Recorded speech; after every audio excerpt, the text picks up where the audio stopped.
Are you going to monitor the Facebook room for comments and stuff?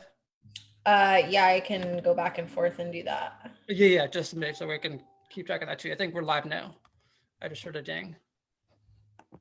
Sweet. Yep, we're good to go.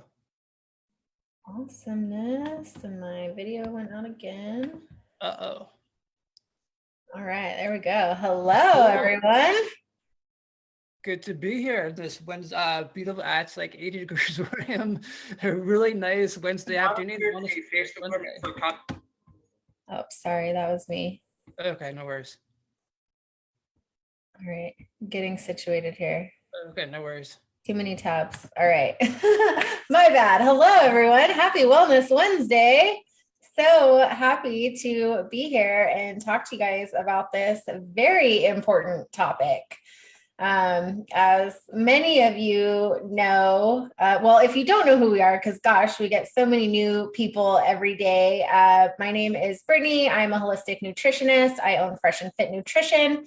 I focus on gut health, weight loss, hormone balance. This is my wonderful partner, Chris. I'll let you introduce yourself, Chris. Sure. My name is Chris Porton. It's a pleasure. Really awesome helping grow the group with Brittany. As she mentioned, we literally get probably 100 new people a day, 100 new requests or so a day. And that's the minimum. Sometimes we'll go like 50 in the morning, 75 in the evening or so. It's growing rapidly.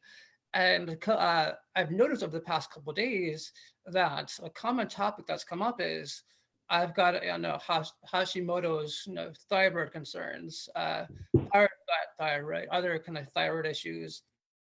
And with Brittany and I's experience from two capacities, particularly as wellness professionals, holistic nutritionist, and me as a holistic health coach, in addition to, I've been gluten-free for 13 and a quarter years or so, and Brittany, I think about a couple of years or so. We realized that this is a really important thing to touch on, to talk about. That's just, like I said, over the weekend, we had like three or four people say, what can I do? Help me, help me, help me. And there's obviously different capacities to it, to ways to support it. But one of the main things, and we're going to talk about in a moment or so in the slides, is the connection with autoimmune concerns and gluten/wheat. Yep, absolutely. It is a big concern. And yeah, we'll get into that in the slides. But in reality, here in the United States, I know we have people all over the world here in our wonderful community, but in the United States, what they do to our wheat is a huge contributor. And the reason why so many people are having issues with gluten now. And so we will take a look at, some of these links here, and let me pull up the slides. Let me get it to where speaker, okay.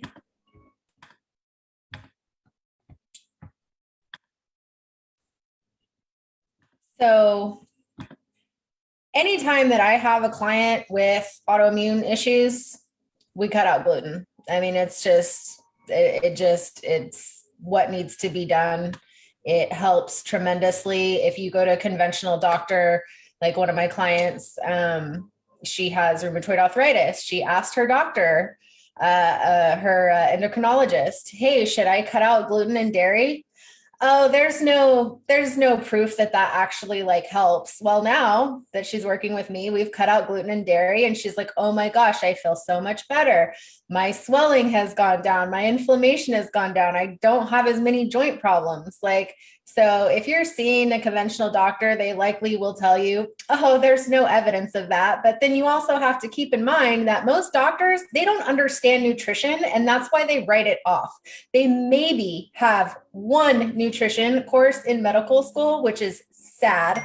It is sad. Our medical system is funded by big pharma. The universities are funded by big pharma. These medical schools are funded by big pharma. And so they don't understand true health. They understand disease and symptom management in terms of writing prescriptions. So if you really want to get healthy, you need to hire someone, you need to work with someone who is either some type of nutrition coach who has degrees, certifications in that, go to a functional medicine practitioner, a holistic medicine practitioner, anyone who's going to talk to you about diet and lifestyle, because that is the main piece that causes all of our health issues, right? And you don't need another pill. You don't need another prescription to get healthy. You need to change your diet and your habits. And that is what is going to help you. So I'll get off my soapbox now. The choir, and I love the passionate side of you. It's true from many levels. And a lot of times too within the group, you'll say, what's a good detox probiotic, or what's a good detox, or what's a good fish oil joint support product, etc. And of course, joint support is connected to arthritis. I believe rheumatoid arthritis is an autoimmune concern. So while we do certainly recommend good nutritional products to help support different concerns, if you're only doing that, that's only one small piece of the equation. Because if you're still taking the anti-inflammatory, but putting inflammatory foods in, you're kind of meeting in the middle, and you're not really going anywhere. You're kind of your foot's on the gas, but your foot's also on the brake. So it's not really helping the cause. So that's kind of why, in addition to, if someone's looking for could use a digestive enzyme, we'll recommend it. If they're looking for a probiotic, we'll recommend it. But in addition to a healthy lifestyle and diet, Right. you can't have one really without the. I mean, it can help out, but like I said, you're really driving with your foot on the brake. I guess that's the best analogy Right. to say. I like that analogy, and it's so true. You can't supplement your way out of a healthy diet and lifestyle. Like, those are supplemental to a healthy diet Right. and lifestyle. They're not a replacement for. So yeah, you really have to be cognizant there. And that's kind of why a lot of times too, I'd be happy to give someone a recommendation for a probiotic or joint support. I'll do that all day. But also, in addition to, like I said, in addition to a healthy lifestyle and diet, to make sure that you're cutting out sugar and inflammatory concerns that's going to basically cause the joints to swell up from inflammation. So oftentimes too, probably every Wellness Wednesday we talk about gut health, and we're talking about it again today. But the same thing too. There probably is, and a very strong connection between arthritis and gut health, because inflammation starts there in the gut with the food you're eating, and then you need to really swell that down, and then it's going to affect other parts of the body. So like I said, it's very easy for us to do the same thing as a doctor. We walk into the office with a white coat and they're like, oh yeah, here's your Celebrex for your anti-inflammatory. That's all well and good, and it probably some wicked side effects. But in addition to a good nutritional products, we're going to touch on your diet and lifestyle. Right. Yeah, absolutely. So in terms of like gluten and the autoimmune connection, we've been told that whole grains are good for health, right? And me even having all this knowledge and bachelor's degree in nutrition, I was eating whole grains, healthy whole grains, right? And I was having horrible digestive issues. And I'm like, what is going on? Well, I'm one of the 30% of the population that has a gluten sensitivity, and that is on the rise. And we'll get to the reasons why that is later. But the fact is that we know that grains cause digestive disorders that can lead to things like gas, bloating, and even malnutrition in some people. And, more recently, we've learned that allergic reactions to these grains could actually cause several different types of autoimmune disease. Experts have known, for years that certain whole grains like wheat, rye, barley, spelt, triticale, kamut, and possibly oats are the cause of celiac disease in some people. And celiac disease affects the intestinal tract, and its symptoms can vary from mild gas, bloating, and loose stools to life-threatening conditions like malabsorption of essential vitamins and nutrients, weight loss, and malnutrition. But celiac disease is somewhat rare, so fewer than 1 in 100 Americans are diagnosed with it. So why should we worry, right? Like, oh, that's celiac disease. That's the gluten, autoimmune disease. But the past, over the past several decades, at an accelerating pace, researchers have demonstrated that the offending proteins, including gluten, gliadin, and glutenins found in the above mentioned grains, can cause symptoms and sometimes full-blown diseases that reach far beyond celiac disease. These diseases can affect nearly any area of the body, not just the intestinal tract. They are often called non-celiac gluten sensitivity symptoms and diseases, or gluten sensitivity symptoms, or simply gluten sensitivity. And, so we have a extreme prevalence of autoimmunity exploding. And I'm going to be honest with you, with all the mandates lately, I can guarantee you over the next several years to the next decade, we are going to see an explosion of autoimmunity, and we are going to see an explosion of cancer from these jabs. And that is just awful, but I believe that is going to be our reality. So we need to prepare our bodies, especially those that were forced to do it. We need to do what we can to protect our health and to, prevent further progression of any disease and try to, heal. But we have, 50 million Americans, and approximately 20% of the global population have an autoimmune disease, and these numbers are rising. And there are four main causes of autoimmunity: food, chemicals, microbial imbalances like bacteria, parasites, fungus, viral infections, and then nutritional deficiencies. And there's also a genetic predisposition. Stress can play, a factor. That's an environmental issue. And from my work with my clients, I believe that unhealed trauma also contributes greatly. And I think that's why women are so much more affected with autoimmunity than men. But this nice little graphic kind of shows you, when you have all these things, there's a genetic factor, you have your environment, and then you have your, immune system, leaky gut issues. This all combines in the middle, right? And leads to autoimmunity. And the reality is that most people have multiple autoimmune disorders. It's not usually just one. Once they have one, there's multiple. And that's where we have these major issues. Oh, Wait, you went away for a second. Yeah, hold on. I'm trying to fix it. No worries. I really got to get a new camera. I've got to do that today. Camera's driving me nuts.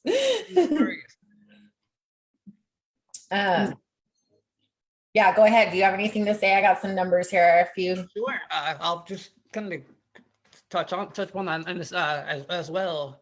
A lot of times, I've been listening to many of the doctors and experts, not Dr. Cullen and Dr. Robert Malone and other professionals, wellness professionals we follow, that really advocating and supporting health and well-being. And they say, okay, so if you're forced to get the jab, or however you want to define it, or you're exposed to things, it's not easy. Life happens, stress happens. The most important thing you can do now is do everything you can to support your health and well-being. And again, no one's perfect. We wouldn't chastise you if you had some ice cream at night or whatever. No one's perfect, but ultimately, from a holistic perspective, control the controllable. What can you control in your life? Can you control the food you buy at the supermarket? Most likely. I don't think anyone's going to the supermarket with you, really forcing you to buy certain foods, thankfully, right now, but really control the controllable, whether it's stress management, whether it's good water and so forth throughout the day. That's really the most important thing to do. We don't want to chastise you. Again, if you're forced to do something that you weren't really comfortable with, but right now it's, like you said earlier, really important just to control the controllable from now to the future, obviously. Yeah, absolutely. So I have some interesting numbers here. So to give you perspective on this health crisis, which that's what autoimmunity is, it is a health crisis. 1 out of every 7 people you meet have an autoimmune disease. So that trumps both cancer, which is about 9 million people, and heart disease, which is about 22 million people. Autoimmune disease is the #1 cause of death in women under the age of 65. Science has recognized more than 100 forms of autoimmune diseases in Western countries, and autoimmune diseases have been increasing at an alarming rate. This can affect any organ in our body. Some more common forms, so like rheumatoid arthritis, which causes inflammation of the joints, leading to swelling, pain, stiffness, weakness, and ultimately crippling pain and dysfunction. Type 1 diabetes, that's when the immune system attacks the cells in your pancreas responsible for producing insulin, causing a rise in blood sugar. And we have multiple sclerosis. That's when the immune system attacks the insulation around your nerves, which is myelin, the myelin sheaths, leading to nerve pain, brain fog, loss of memory, muscle pain, muscle weakness, and eventually can cripple a person's ability to walk. If you've ever heard of Dr. Terry Walls, I highly recommend watching her TED Talk. She cured herself. She was wheelchair bound and she cured herself with diet. I actually just bought her cookbook, and she literally, now she cycles like miles, miles and miles and miles she cycles. And this woman was in a wheelchair and she turned her health around from multiple sclerosis with diet. That's how powerful these changes can be to your life, you guys. We have also psoriasis or psoriatic arthritis, which causes chronic inflammation in the joints and on the skin. Asthma, it's rarely considered an autoimmune process, but it definitely has its roots in autoimmunity. It causes an inflammation in the airways that inhibits the flow of oxygen, leading to trouble breathing, wheezing, exercise intolerance, and other issues. Hashimoto's, which we get a lot of questions on. This one is, and I have a slide on this later of why Hashimoto's and gluten are so connected. But it damages the thyroid, leading to reduced metabolic function, fatigue, muscle pain, slow healing, and a host of other hormone-based symptoms. Then we have celiac disease, which causes damage to the small intestine and leads to malabsorption of vitamins and minerals. And it can be fatal if unrecognized. People can die from celiac if they continue to eat gluten. Crohn's disease, which is inflammation on the right side of the large intestine. Typical symptoms from that, chronic diarrhea, blood in the stool, and physical wasting due to malnutrition. Ulcerative colitis, which is an autoimmune disease that manifests as inflammation and ulceration of the left colon. And then lupus, an autoimmune condition that causes inflammation and rashes on the skin, a butterfly-shaped rash on the face, as well as damage to the kidneys, heart, and brain. And this can even occur in young people too. I don't know if anyone, I have a teenage daughter, so like Selena Gomez was really popular. Selena Gomez has lupus and she had to get a kidney transplant from her roommate because her kidney was failing. So this can affect a wide range of people, a wide range of ages, and there are many more types of autoimmune diseases, but they all share the same origins. So doctors in today's conventional medical system are focused on using medicine to suppress these symptoms, right? So they give you NSAIDs, non-steroidal anti-inflammatory drugs, steroids, and immune suppressing medications. But unfortunately, these medicines do not address the underlying cause of autoimmunity. These medications can have serious complications and side effects to include an increased risk for gastric bleeding, ulcers, increased risk of infection, diabetes, and even cancer. This is crazy. Like, we've got to get to the root of the problem and not just throw pills at it.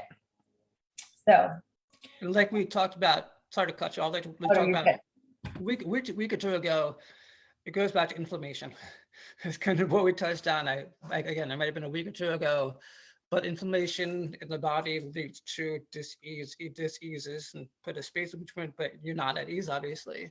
So inflammation will be connected to arthritis because it's inflammation of the joints.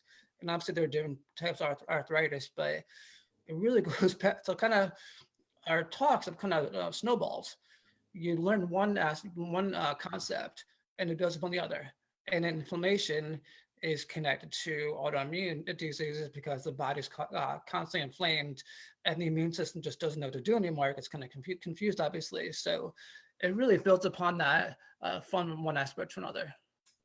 Yeah, absolutely. So what exactly is gluten, right? Like some people don't even know what gluten is. So, gluten is the protein molecule found in wheat, barley, rye, kamut, spelt.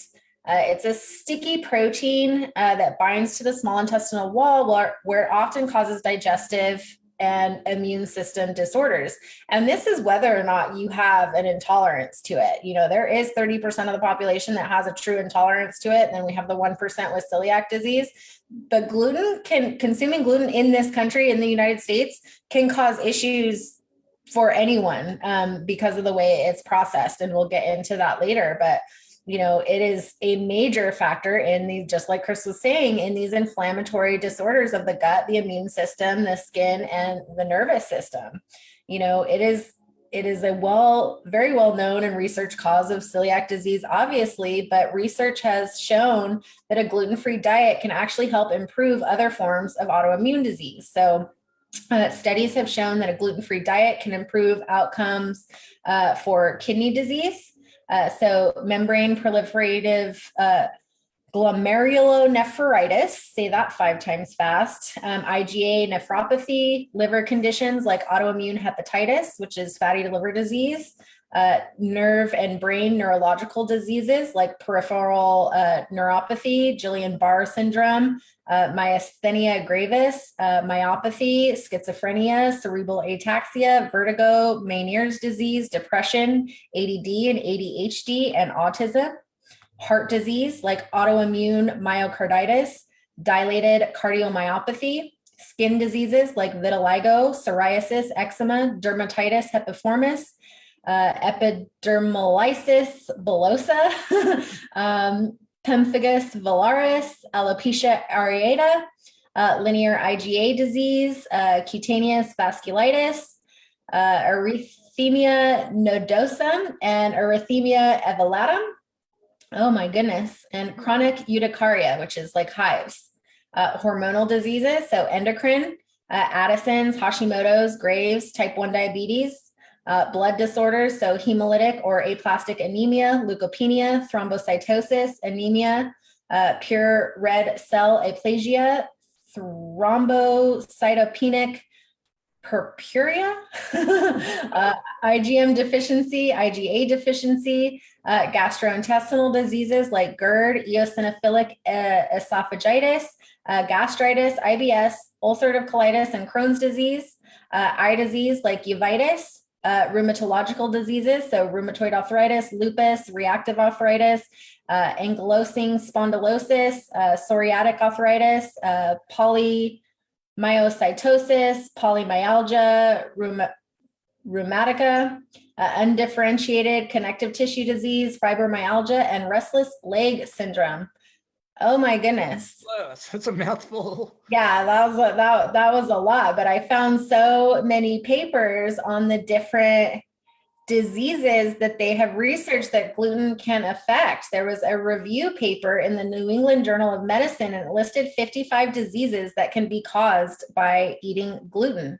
And these were osteoporosis, IBD, IBS, anemia, cancer, fatigue, canker sores, rheumatoid arthritis, lupus, multiple sclerosis, and almost all other autoimmune diseases. It's also linked to many psychiatric and neurological diseases, including anxiety, depression, schizophrenia, dementia, migraines, epilepsy, and neuropathy. It has also been linked to autism. That's a lot. It's a lot just from consuming gluten, right? And they have scientific studies proving these links to consuming this food. It's a lot, and I think it goes back to something I've touched on, probably say it once a day or so within the group, is to listen to your body. Whether it's having some toast in the morning or a bagel, or this is going to really the highest, especially the highest starchy foods. But if you feel that something is off, you notice that your body, that some foods you're cool with, and you get less inflammatory reactions, whether it's tightness, soreness, tightness in the chest. If you do happen to notice that, that's a sign saying, like, the term is, your body is the most important doctor in the room. It's a sign something might be off. And that's why, when a lot of people in the group, ask questions, oh yeah, why is this happening? Why do I get, joint flare-ups or reactions? And the quick answer is, go take a fish oil or an anti-inflammatory. But like I said earlier, that's like uh, putting out the fire, but also putting gas back on it if you're eating those foods that are causing that fire to happen. So we're going to ask you, no, Brittany does the same thing too, not just me, obviously, or other professionals. We're going to ask you, why does this happen? When does this happen? Does this happen when you're stressed? And kind of track it back to what's going on in your life. Again, both from the food perspective, in addition to the lifestyle and environmental perspective. Absolutely. And this was the slide that I was talking about. So in terms of thyroid health, because we get a lot of Hashimoto's and hypothyroidism, and I believe the number it's either 85 or 95% of hypothyroidism is actually Hashimoto's. So whether your doctor tests you for Hashimoto's or not, like you likely have Hashimoto's. This affects way more women than it does men, but this is why. It's because this molecular mimicry. So the gluten protein is very similar to the thyroid tissue. So you can kind of see here in this picture, and same goes for dairy, very similar protein makeup, right? So when we have leaky gut, we have those tight junctions and they become loose, they like open up. So this allows large food molecules to get into our bloodstream. And this creates an immune response. So then the immune system is overreacting and, it reacts to all these things, right? You keep eating these foods. And so it attacks. Well, then it like begins to attack your thyroid because it's so similar to these foods that are floating around in your bloodstream that it's trying to get rid of. And this is what, causes this huge overreaction and leads to autoimmune disease, right? Because that's our immune system. And this, for a lot of people, it's Hashimoto's. For some people, it's rheumatoid arthritis. For some people, it's psoriasis, eczema, all these, autoimmune. It's going to, present differently for every person. But this is specifically for thyroid, why, this so many women have such an issue with thyroid health now. Because of this molecular mimicry. Excellent. I think because it is the importance of that, listening to your body, how you feel with it. And you mentioned psoriasis, which is a skin concern.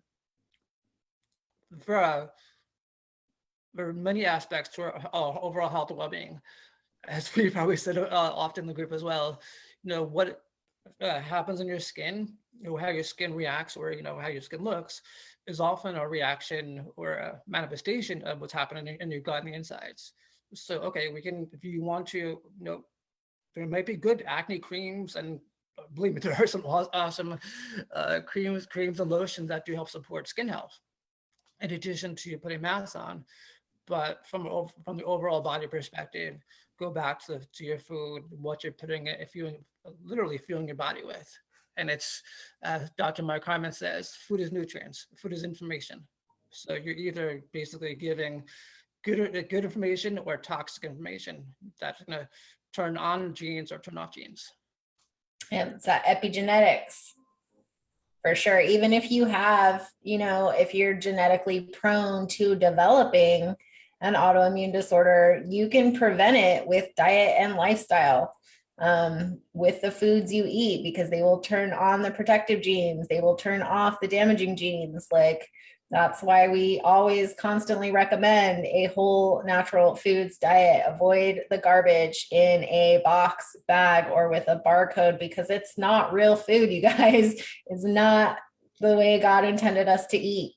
And that's why we are so sick. That's why we are so unhealthy. That's why we have all this mental health issues. That's why we have all these autoimmune diseases. That's why cancer, heart disease, all of these things leads back to what we are putting in our bodies and what we are surrounding ourselves with. There's chemicals everywhere, and so much of it's unavoidable, right? Like we can't help the environments that we live in and what we're exposed to, but what we can help is what we put inside our bodies, so doing everything that you can to, promote health from within is super important.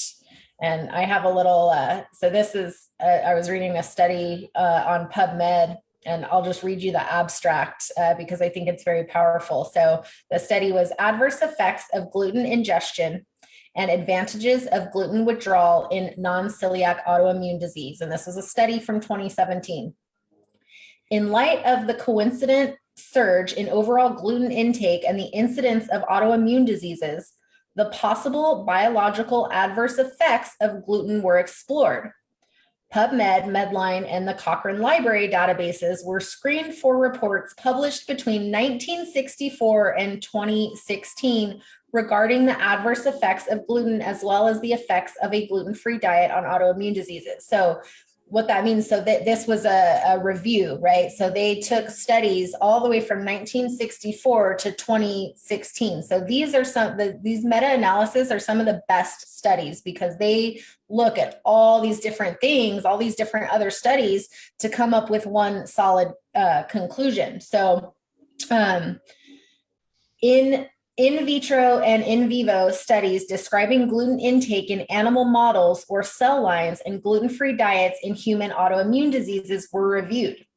Multiple detrimental aspects of gluten affect human health, including gluten-dependent digestive and extradigestive manifestations mediated by potentially immunologic or toxic reactions that induce gastrointestinal inadequacy. I lost myself again. There you are. It boosts, gluten affects the microbiome and increases intestinal permeability. So that's that leaky gut. It boosts oxidative stress and affects epigenetic behavior. So just what Chris was saying, right? It is also immunogenic, cytotoxic, and pro-inflammatory. So it's bad for your immune system, it's toxic for your cells, and causes inflammation. Gluten intake increases apoptosis and decreases cell viability and differentiation. So it basically causes your cells to kill themselves. That's what apoptosis is, and decreases cell viability. So making the ones that don't kill themselves less viable and unable to perform and do their jobs. In certain non-celiac autoimmune diseases, gluten-free diets may help curtail the adverse effects of gluten. Additional in vivo studies are needed to unravel the puzzle of gluten effects in humans and to explore the potential beneficial effects of gluten-free diets in autoimmune diseases. Like, that was powerful, you guys. Like, let me break that down a little bit. Like, this looked at multiple studies and found that gluten plays a huge role in autoimmune disease. And when you cut it out, you can improve your symptoms.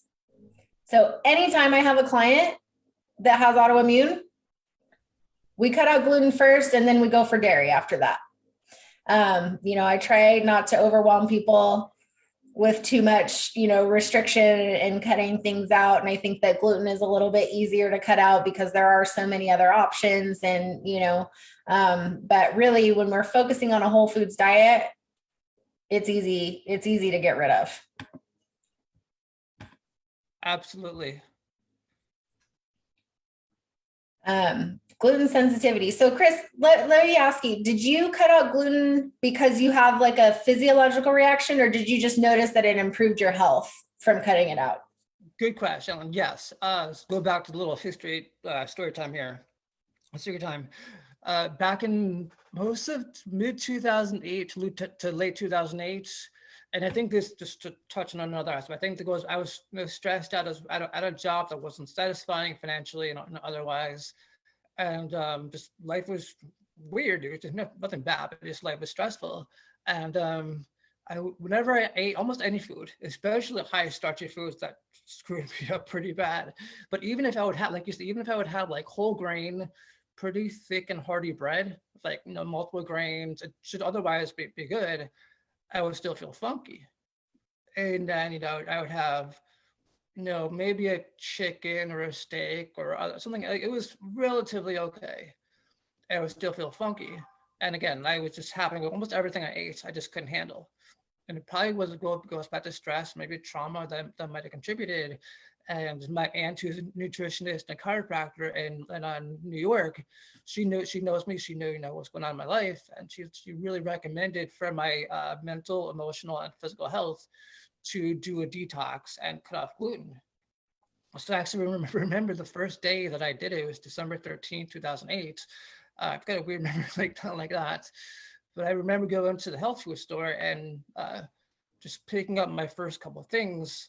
And I think it had some like millet bread, maybe some like gluten-free crackers and stuff. And it was a new world. At first I didn't know if this was gonna be like a lifelong thing or just like a detox. And about a month or so into this, I'm like, so when am I gonna go off this? And she's like, never. I was like, okay. And then, now. and again, this is living in central New Jersey, and some part Italian family, so we'd have a lot of bread and pastas and good pizzas and stuff. For the first, I won't make this too long, but for the first probably 12 to 18 months or so, I would have a lot of processed gluten-free foods, processed crackers, cookies, gluten-free pancakes and gluten-free waffles and all that good stuff. And it worked out okay, but ultimately I realized I never felt full with them because they're so starchy and you can eat 10 of them and you just feel shitty afterwards and you really never feel satiated. So then in 2011, I realized that they were doing okay, but I needed to like feel more satiated and more balanced out. Because like Brittany and I've talked about, most of the gluten-free variations, again, the cookies and the crackers and the gluten-free Oreos, yes, they are Oreos, they are gluten-free, but there's still a lot of processed, potentially inflammatory ingredients in them. In 2011, I made a transition to more of a whole foods approach with a lot of lean proteins and vegetables and healthy fats and salads and so forth. And from 2011 or so on is when I've done the best.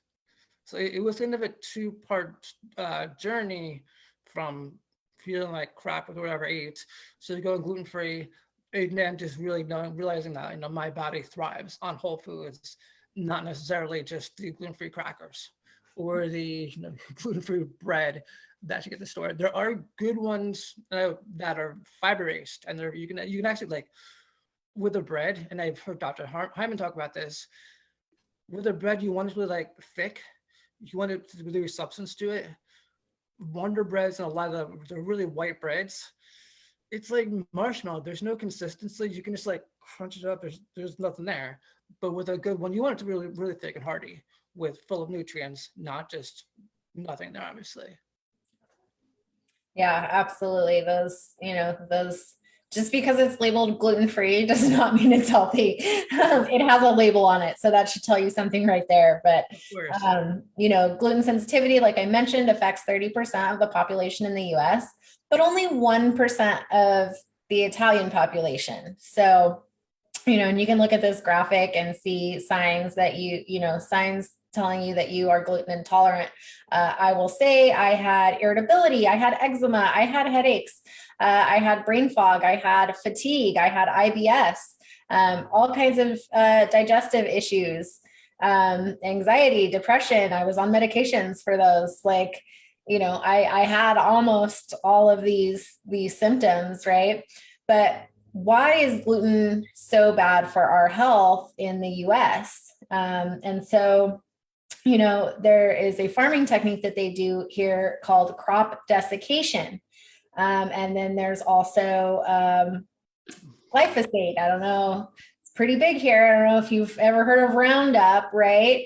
Glyphosate is the chemical compound in Roundup that is so harmful. It's been proven to cause cancer. It is a huge contributor to leaky gut. It is literally sprayed on so much stuff. But I mean, if you think about it, back in the Bible times, people ate bread, right? Like wheat is not the enemy, but the way we've like, changed it. It's much different than it was 2000 years ago. Like the wheat that we grow now is much different.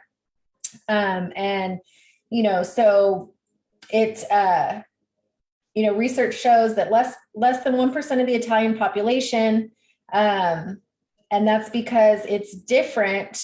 It's not necessarily like different. Our wheat isn't really different, but the big difference is the glyphosate.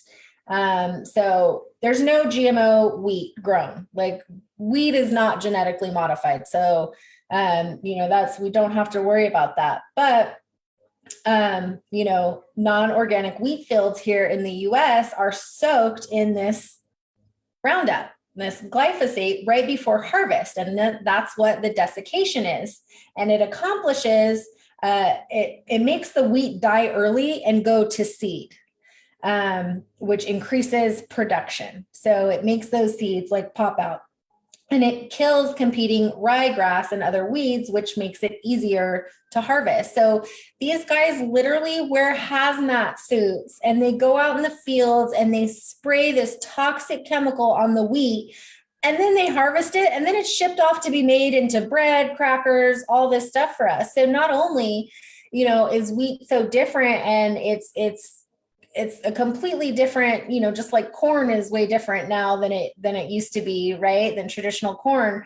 It is sprayed heavily with these chemicals, and then it's supposed to be okay for us to eat after that. Like, it is, the use of glyphosate has made hundreds of millions of people susceptible to developing new illnesses. And there's a lot of different things, it's not only like our diet, right? Our environment, but we're seeing these increase in heart disease, diabetes, all these, obesity, autism, all of these things. And it's not just one thing. It's not just the gluten, right? It's a multitude of things, but this is playing a huge role in the increase of chronic disease in our country. Dr. Stephanie Seneff, she is a senior research scientist at the Massachusetts Institute of Technology, so MIT. She says that the use of glyphosate to desiccate wheat fields is most likely the reason people are gluten intolerant or developing celiac disease. Inflammation is the number one cause of disease today, and it is connected to glyphosate.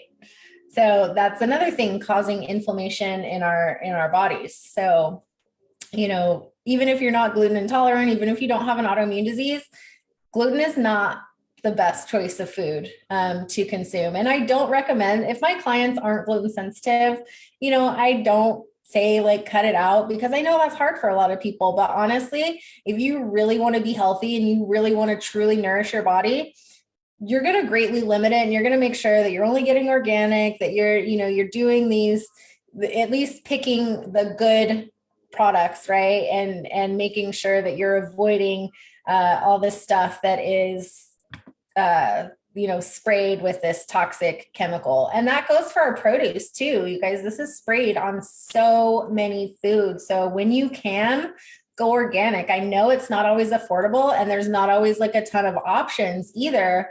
But as much as possible, and then check out the EWG's Dirty Dozen. So at least those Dirty Dozen that they come out with every year, at least make sure that you're getting those organic things like berries, spinach, are big ones that are sprayed heavily with Roundup. So do what you can when you can, and just try to avoid all this toxic stuff. Your body will thank you. Yeah. Many dividends, many times over. You want to talk a little bit about gluten and brain health, Chris? Sure. That's actually one of the reasons why I transitioned off of it, because emotionally I was kind of all over the place for many reasons.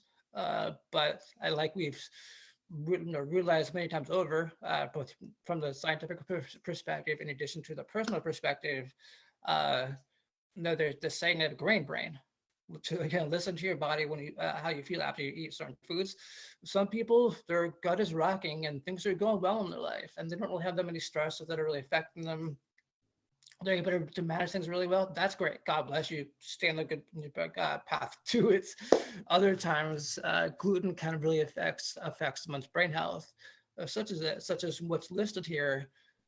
psychiatric disorders, movement disorders, sensory ganglionopathy, ataxia, neuromyelitis, multiple sclerosis, dementia, restless leg syndrome, migraines, hearing loss, and virtually every other neurologic disorder. So it's affecting your nerves, it's affecting your brain, and it's also affecting your gut. And we can't emphasize it enough to listen to your body.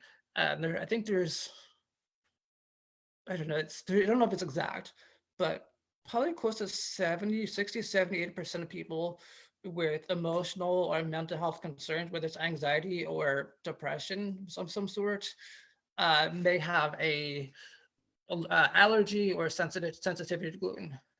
And which comes first? Is it the chicken or the egg?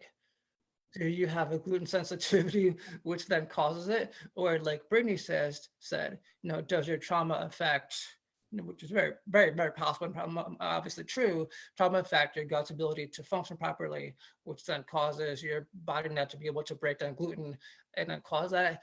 It probably 50-50 scenarios, probably a combination of both when it comes to that. So again, this is kind of why people say, I've in the group, I've been experiencing depression and I'm sad. I haven't been feeling good. I'm feeling down.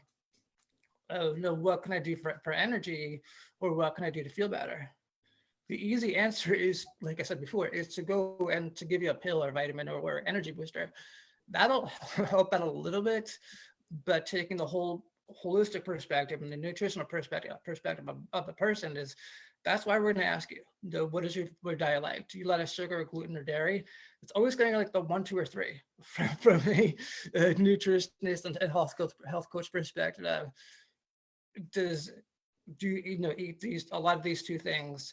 If you do, we're going to ask you, okay, how do you feel afterwards? Not too good. All right, that's probably a sign to cut back, and we can work on that. And I'm sure you'll get into this in a moment.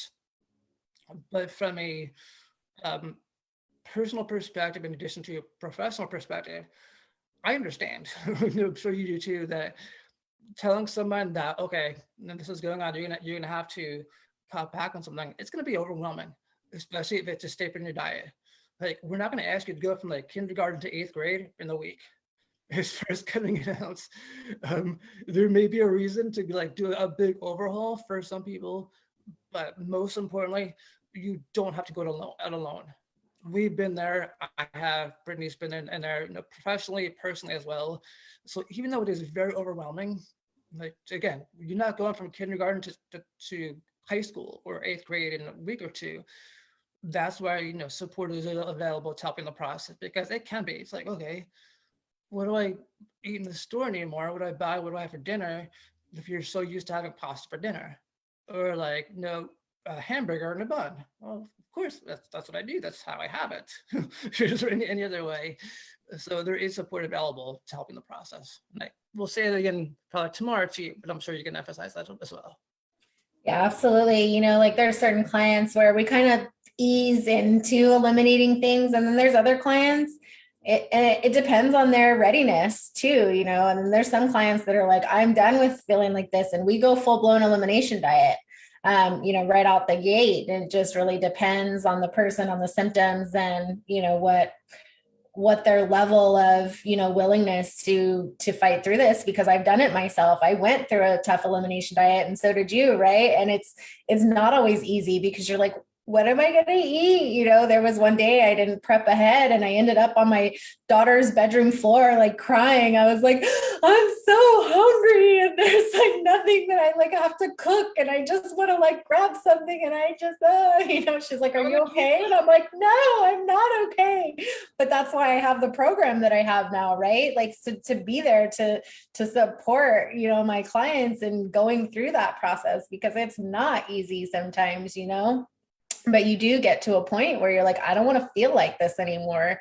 This stuff is affecting my body in so many bad ways that I just want to feel good. I want to feel like myself, and I want to feel healthy again.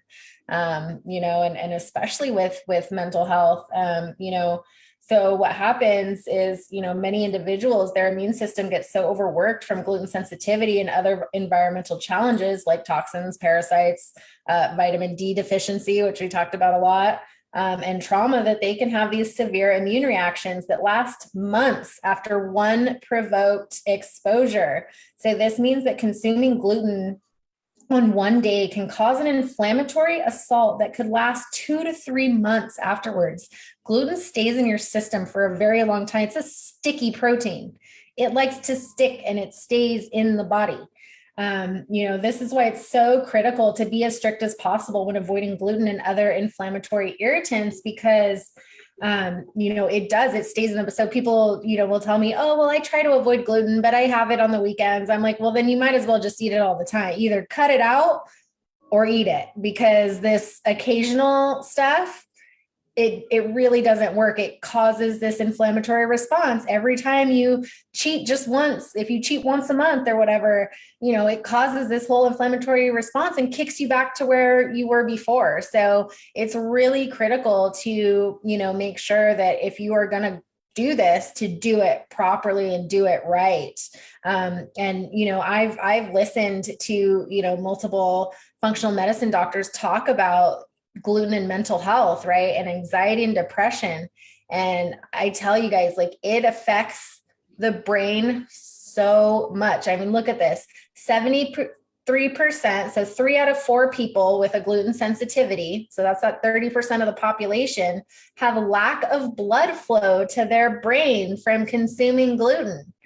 Your brain's not getting oxygen, you guys. So that's why we're anxious, depressed, all of these issues that going on. And I can't remember the podcast that I was listening to, it was probably like the Doctor's Pharmacy or something along those lines. But there was somebody on there and he talked about, he had a patient that was suicidal and they cut out gluten and all those thoughts went away. Now, I'm not saying that gluten will just cure you of your anxiety and depression, because it's multi-layered, right? There's trauma, there's, stress from work and home and, all these things that play a role in it. But cutting something so inflammatory like gluten out of your diet can make such a huge, huge difference. So, and speaking about that, so I'm going to let you take this one, Chris. How do we remove gluten from our diet? Because, wow, it's overwhelming, right? It's in everything. What do we do? Of course. And you and I are in another gluten-free group. And a lot of times they'll say, does this have gluten in it? And it's broccoli. No, there's no gluten in broccoli unless it's breaded, or are these Oreos gluten-free, or these cookies? And there's different answers to this. I'm going to try and touch on it as best as possible.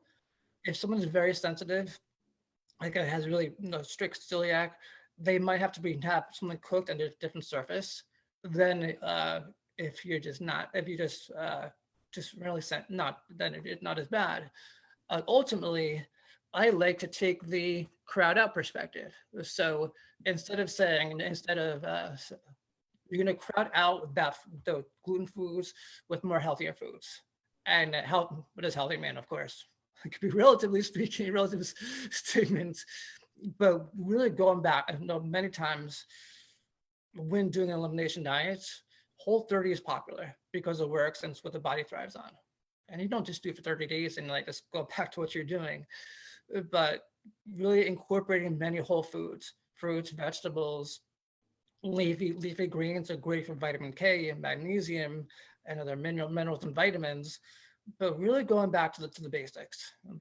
Basics, like I said, is from God's green earth, like we've referred to, fruits, vegetables, broccoli, lettuce, greens.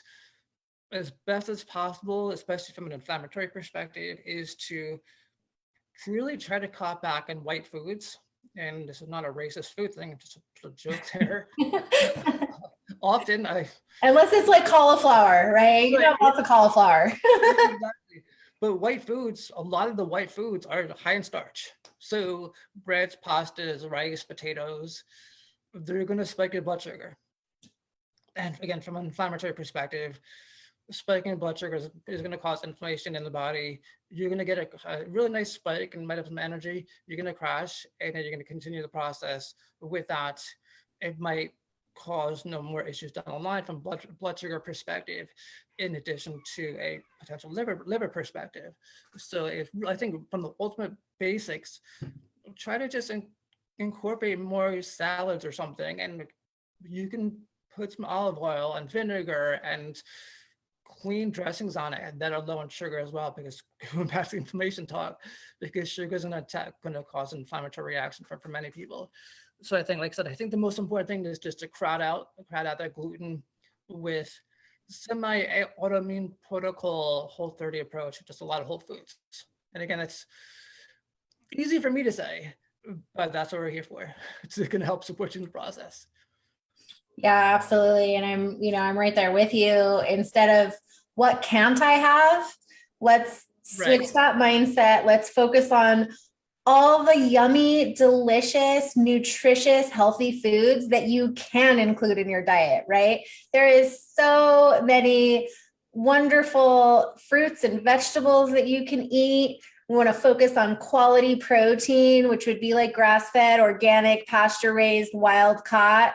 We want to eliminate the inflammatory proteins as well. So, conventionally raised animals, they're fed gluten. They're fed gluten, so they're very inflamed.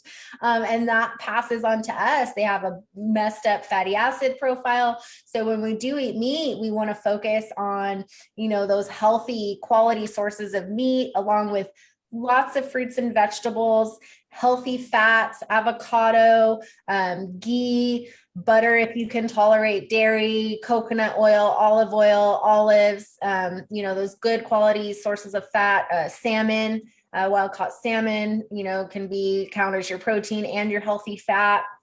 And so we want to really focus on those. If you are including, some additional carbohydrates in your diet, if you need the energy for them, like right there, that's really all we need is those 4 things, right? Lots of vegetables, some fruits, quality protein, healthy fats. We can all survive on that. But if we're, working out a lot, if we're, running, we're going to need some additional carbohydrates, right? Fuel those workouts properly. But we want to focus on the good carbohydrates. So things like, having some white potatoes, sometimes that's just fine. If you can handle them, but we want to pair them with the proteins and the healthy fats so that we're preventing those blood sugar swings. Sweet potatoes are a great option. Things like if you can do quinoa or lentils or some beans or some rice, we want to make sure though that stuff is organic, as much as possible, because again, those chemicals lead to all these other issues, the inflammation, so as much as possible, we want to get organic, and just really focus on eating whole 1 ingredient foods. Like eating healthy doesn't have to be difficult. If you guys need recipe ideas, like I have another group where I post like my gluten-free recipes. So you can join me over there too if you need ideas. But really, we're just making it simple. Get your protein, get your veggies, get your starch. It doesn't have to be complicated. It doesn't take a million ingredients. You can do this super easy. You guys have a chicken breast, and it doesn't have to be boring. You think, oh, well, I'm going to have rice, chicken, and broccoli. Like that's boring. No, like that's where herbs and spices come in. You can, add some curry and some turmeric. Turmeric has great anti-inflammatory properties. You can, rosemary goes great with poultry. Lemon and capers on the salmon. Like I actually make a really good like maple, pecan crusted salmon too, which is fantastic. So you can have fun, you can learn. If you think you're a terrible cook and you're like, well, what am I going to do? Like learning to cook is fun, you guys. And like, then you have this special connection with your food too. And you like appreciate it so much more. And you're like, wow, like I made this and now I'm like nourishing my body with it and I feel good and I feel healthy. And it's like, it's really an amazing thing. So, don't feel overwhelmed about, making these changes and making these transitions. And that's exactly why we're here, right? Like, this is what we do. This is how we support our clients. We are here with you through this process to get you over that overwhelm, to teach you how to do these things and to make it easier for you to, get healthy and reach your health goals. And here's just an interesting tidbit there down at the bottom. 32% of foods labeled gluten-free were found to contain above the 20 parts per million that they're allowed to have. So even if you're buying foods labeled gluten-free, there's likely some cross-contamination and some gluten in there. So just keep that in mind when you're buying these, foods, and really just focus on eating healthy. Eat real food like God intended for us to do. It's nutrient and information dense. Yes. To support ourselves and our body, obviously. Absolutely. Absolutely. And if you guys have any questions, you want to learn more about our coaching, feel free to reach out to either one of us. We did have one comment. Mahalo Stone Jules. Thank you for sharing this. Absolutely. I hope it was helpful. If you guys are watching the replay, give us a #replay, and we will see you guys next week. And feel free to reach out. We love doing these, love the interaction within the group in addition to these lives. If there's a topic you want covered, if there's a topic that we covered and you want us to touch on or to do it again, spring is coming up in a couple weeks or so. March, most of the North America and so forth. So is there now you want to learn about detox and sprint to wellness and so forth, and different aspects of that? How can I lose X amount in X amount of time? We can't guarantee anything. We can share testimonials, but there's certain things you want to learn about. Feel free to reach out to us. Either one of us would be happy to talk about that. Again, to do a group individually programs in addition to doing a live like this about that.